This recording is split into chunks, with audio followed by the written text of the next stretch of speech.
Hello dear student, हमारे channel पर आपका हार्दिक स्वागत है। आइए आज हम आप लोगों को कुछ बीजगणित के फार्मूलाज बताने जा रहे हैं, उसको ध्यान से सुनिए और आप लोगों के पहले स्टेज पे आप लोगों के ये बहुत काम आता है। इसको ध्यान से सुनिए।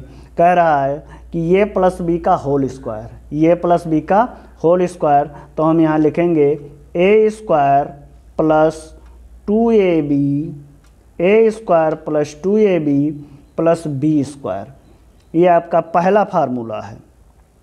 तो यहाँ इसको ऐसा भी हम याद कर सकते हैं कि a को पहला पद मान लिया जाए और b को दूसरा पद। तो पहले पद का स्क्वायर प्लस 2 गुणे पहला पद गुणे दूसरा पद प्लस दूसरे पद का होल स्क्वायर। अब यहाँ देखिए, प्लस रहेगा तो 2ab के पहले प्लस लगेगा, और अगर माइनस रहेगा तो ये square minus 2ab, A square minus 2ab plus B square.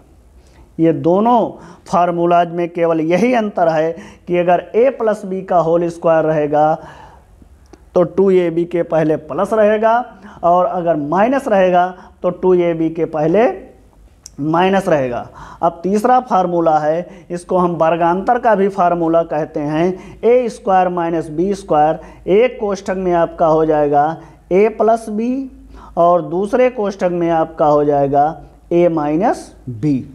बस केवल यही फार्मूला है। इसको ऐसा भी हम याद कर सकते हैं कि पहले पद का वर्ग माइनस दूसरे पद का वर्ग बराबर पहला पद प्लस दूसरा पद पहले कोष्ठक में और दूसरे कोष्ठक में पहला पद माइनस दूसरा पद। अब आपका फार्मूला नंबर 4 है, ये घन का फार्मूला है क्यूब। a प्लस बी का होल क्यूब होता है a cube plus B cube plus 3ab a plus B. इसको हम ऐसा भी लिख सकते हैं कि ये cube plus B cube plus, इसको गुणा कर दीजिए तो ये हो जाएगा 3a square B plus 3ab square, 3ab square. इसको हमने गुणा किया, 3ab को ये से गुणा करेंगे तो 3a स्क्वायर बी हो जाएगा, और 3ab को जब b से गुणा करेंगे तो 3ab स्क्वायर हो जाएगा। अब यहाँ देखिए फार्मूला नंबर 5 आपका है ये माइनस बी का होल क्यूब। इसमें सभी में माइनस रहेगा, प्लस वाले में सभी में प्लस और माइनस वाले में सभी में माइनस। देखिए A cube minus B cube minus 3ab A minus B. देखिए हमने पहले ही बताया था कि प्लस वाले में सभी प्लस रहेंगे और माइनस वाले में सभी माइनस रहेंगे। तो A cube minus B cube minus 3ab A minus B. अब यहाँ थोड़ा सा चेंजिंग हो जाएगा, परिवर्तन हो जाएगा। क्यों? क्योंकि अभी कोष्ठक ये खुलेगा, तो ये कोष्ठक के पहले यदि माइनस का चिन्ह रहता है तो अंदर का चिन्ह बदल जाता है।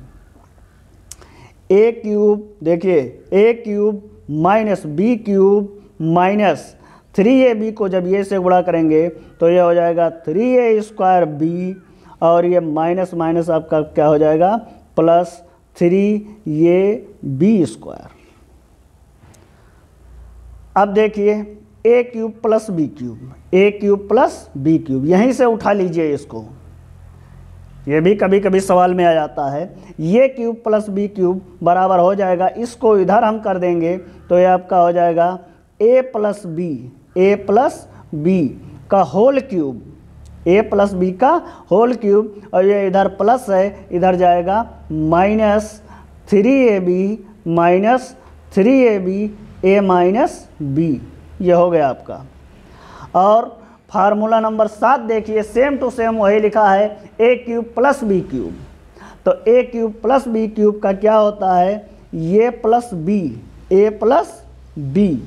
अब यहाँ देखिए A square minus A B, A square minus A B plus B square. यहाँ ध्यान दीजिए, दोनों ही फार्मूले सेम लिखे हैं। A cube plus B cube यहाँ पूछ रहा है, यहाँ भी A cube plus B cube पूछ रहा है, तो A cube plus B cube बराबर हमने यहाँ से उठाया, एक फार्मूला निकल आया। और यहाँ से देखिए A cube plus B cube बराबर पहले कोष्ठक में अगर प्लस है तो प्लस रहेगा और ये बी के सामने क्या हो जाएगा, माइनस। अब यहाँ देखिए A cube minus B cube, पहले तो हम यहाँ से उठाएंगे, यहाँ वाला देखिए A cube minus B cube बराबर इसको पक्षांतर कर दीजिए तो आपका हो जाएगा ए माइनस बी का होल क्यूब। अब ये माइनस उधर जाएगा तो आपका प्लस हो जाएगा plus 3ab A minus B ये माइनस बी हो जाएगा। और वहाँ ऊपर शायद गलत लिख गया है, ये माइनस बी। यहाँ से देखिए इसको हमने पक्षांतर किया तो ये आपका प्लस हो जाएगा, क्या हो जाएगा, प्लस, और ये आपका माइनस। अब उसी प्रकार फार्मूला नंबर 9 देखिए, A cube minus B cube, जैसे A cube plus B cube का हमने लिखा था ए प्लस बी, वैसे A cube minus B cube का हम लिखेंगे ए माइनस बी। अब देखिए A square plus A B plus B square, ये आपका हो गया। ध्यान दीजिए इन दोनों फार्मूलों में ए क्यूब प्लस बी क्यूब का पूछा जाएगा तो ए प्लस बी, और ये बी के सामने माइनस हो जाएगा, और माइनस वाला पूछा जाएगा तो ए माइनस बी माइनस ही रहेगा और ए बी में क्या हो जाएगा, प्लस हो जाएगा। अब ये लास्ट फार्मूला आपका है ए प्लस बी प्लस सी का होल स्क्वायर। यहाँ लिखेंगे पहले पद का स्क्वायर, फिर बी का स्क्वायर दूसरे पद का स्क्वायर, फिर सी का स्क्वायर तीसरे पद का स्क्वायर, उसके बाद 2ab plus 2bc plus 2ca। अब इसी में कभी कभी आता है कि ये माइनस बी प्लस सी, चलिए लिख दे रहे हैं 11 नंबर फार्मूला, ए माइनस बी प्लस सी। तो इसको आप ऐसा लिख लें कि ये प्लस माइनस बी प्लस सी, तो आपको फार्मूला और याद करने की आवश्यकता नहीं है, बस सेम टू सेम आप ये के स्थान पर ए रख दीजिएगा और बी के स्थान पर माइनस बी रख दीजिएगा, आपका फार्मूला जस्ट निकल आएगा। तो यहाँ देखिए हम लिख रहे हैं इसी फार्मूला को, तो ये स्क्वायर प्लस माइनस बी का आप स्क्वायर करेंगे तो बी स्क्वायर हो जाएगा प्लस सी स्क्वायर। अब यहाँ देखिए ए और माइनस बी का गुणा करेंगे तो हम माइनस 2ab हो जाएगा, अब यही परिवर्तन है। उसके बाद बी यहाँ भी है तो यहाँ भी माइनस हो जाएगा माइनस 2bc, और प्लस इसमें कोई माइनस नहीं है तो 2ca हो जाएगा। अब कुछ आप मेंसुरेशन के फार्मूले देख लीजिए, जैसे फार्मूला नंबर 1 है आपका त्रिभुज का क्षेत्रफल, त्रिभुज का क्षेत्रफल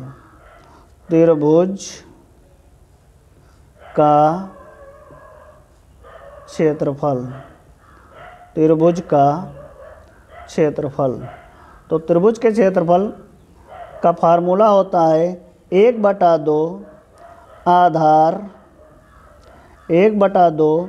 आधार गुणे ऊंचाई, 1/2 आधार गुणे ऊंचाई।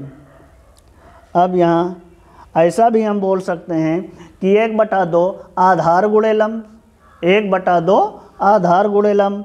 आपका फार्मूला नंबर 2 है त्रिभुज का परिमाप, त्रिभुज का परिमाप,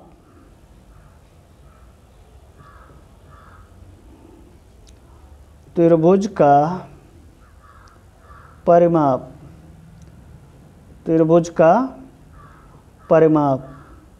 परिमाप मीन्स होता है सभी भुजाओं का जोड़, परिमाप, परि मीन्स होता है चारों तरफ, माप मीन्स माप। यदि त्रिभुज का परिमाप रहेगा तो तीनों भुजाओं का योग। अब यहाँ हम ऐसे लिख दे रहे हैं केवल तीनों भुजाओं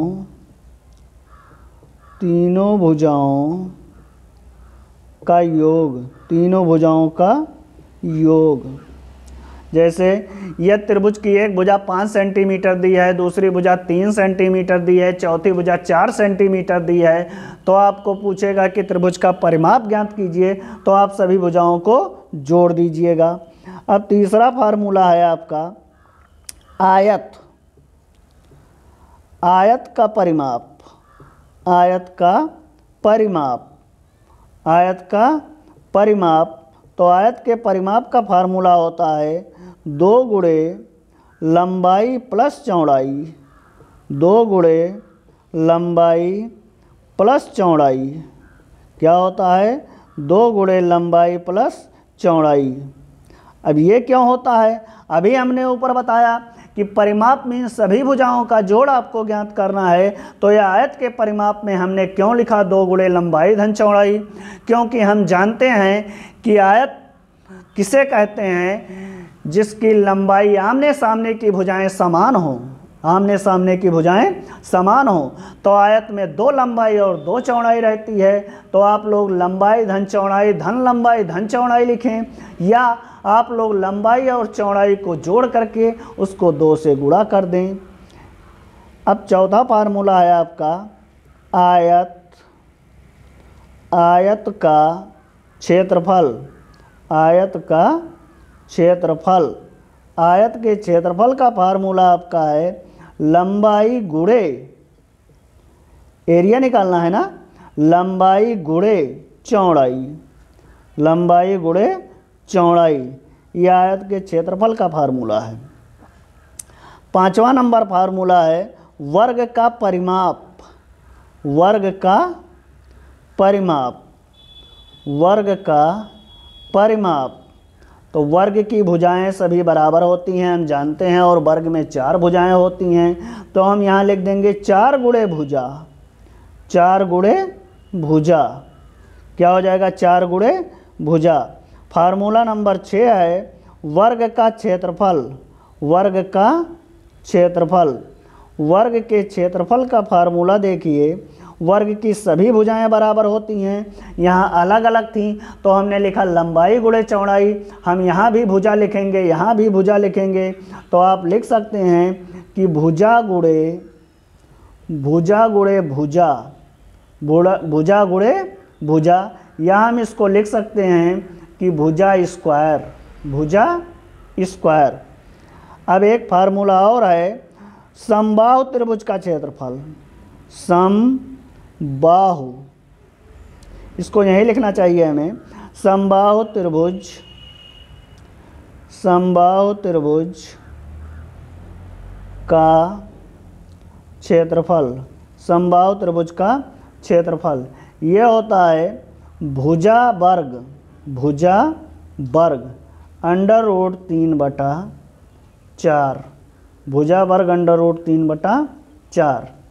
और ये भी आप लोग समझ लीजिए कि इसमें मात्रक पीछे लिखने रहते हैं। तो हम क्षेत्रफल, जहाँ जहाँ क्षेत्रफल की बात आएगी वहाँ हम मात्रक लिखेंगे सेंटीमीटर स्क्वायर या मीटर स्क्वायर या मिलीमीटर स्क्वायर या डेसीमीटर स्क्वायर।